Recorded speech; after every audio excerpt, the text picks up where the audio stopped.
கர்த்தருடைய பரிசுத்த நாமத்துக்கு ஸ்தோத்திரம் உண்டாவதாக. 1 தெசலோனிக்கேயர் 5ஆம் அதிகாரம் 18ஆம் வசனம் இவ்விதமாய் சொல்லுகிறது, எல்லா வெற்றிலையும் ஸ்தோத்திரம் செய்யுங்கள்.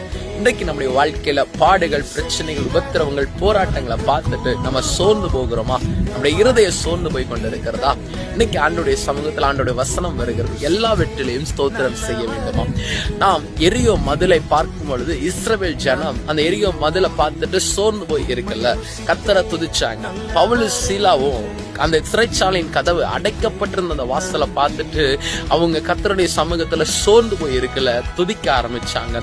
துதிக்க ஆரம்பிச்ச எரியோ மதில் மத்தியிலோ, துதிக்க ஆரம்பிச்ச அடைக்கப்பட்ட வாசல் மத்தியிலோ ஒரு மகிமையின் அற்புதம் நடக்குமானால், இன்றைக்கு நம்முடைய வாழ்க்கையில அடைக்கப்பட்டிருக்க வாசல் முன்பாக, எரியோ மதில் போன்ற எழும்பி நிற்கிற போராட்டங்கள், பாடுகளுக்கு முன்பாக நாம் நம்முடைய துதியை செலுத்தும் போது கர்த்தர் பெரிய காரியங்களை செய்ய வல்லவராய் இருக்கிறார். ஆமென். கர்த்தருடைய பரிசுத்த நாமத்துக்கு ஸ்தோத்திரம் உண்டாவதாக.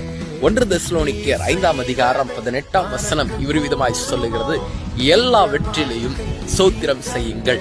இன்றைக்கு நம்முடைய வாழ்க்கையில பாடுகள், பிரச்சனைகள், உபத்திரவங்கள், போராட்டங்களை பார்த்துட்டு நம்ம சோர்ந்து போகிறோமா?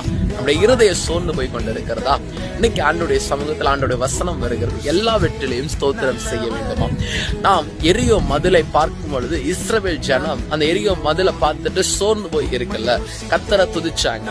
பவுல் சீலாவும் அந்த சிறைச்சாலையின் கதவு அடைக்கப்பட்டிருந்த அந்த வாசலை பார்த்துட்டு அவங்க கர்த்தருடைய சமூகத்துல சோர்ந்து போய் இருக்குல்ல, துதிக்க ஆரம்பிச்சாங்க.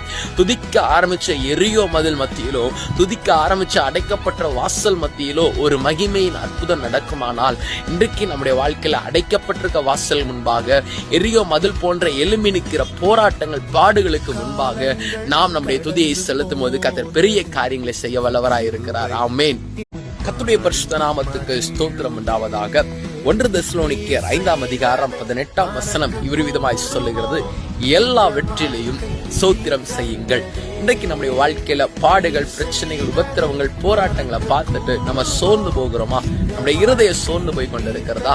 இன்னைக்கு ஆண்டோடைய சமூகத்தில் ஆண்டோடைய வசனம் வருகிறது, எல்லா வெற்றிலையும் ஸ்தோத்திரம் செய்ய வேண்டுமா? நாம் எரியோ மதிலை பார்க்கும் பொழுது இஸ்ரவேல் ஜனம் அந்த எரியோ மதிலை பார்த்துட்டு சோர்ந்து போய் இருக்குல்ல, கர்த்தரை துதிச்சாங்க.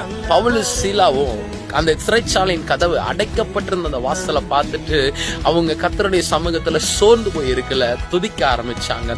துதிக்க ஆரம்பிச்ச எரியோ மதில் மத்தியிலோ, துதிக்க ஆரம்பிச்ச அடைக்கப்பட்ட வாசல் மத்தியிலோ ஒரு மகிமையின் அற்புதம் நடக்குமானால், இன்றைக்கு நம்முடைய வாழ்க்கையில அடைக்கப்பட்டிருக்க வாசல் முன்பாக, எரியோ மதில் போன்ற எழும்பி நிற்கிற போராட்டங்கள், பாடுகளுக்கு முன்பாக நாம் நம்முடைய துதியை செலுத்தும் போது கர்த்தர் பெரிய காரியங்களை செய்ய வல்லவராய் இருக்கிறார். ஆமென்.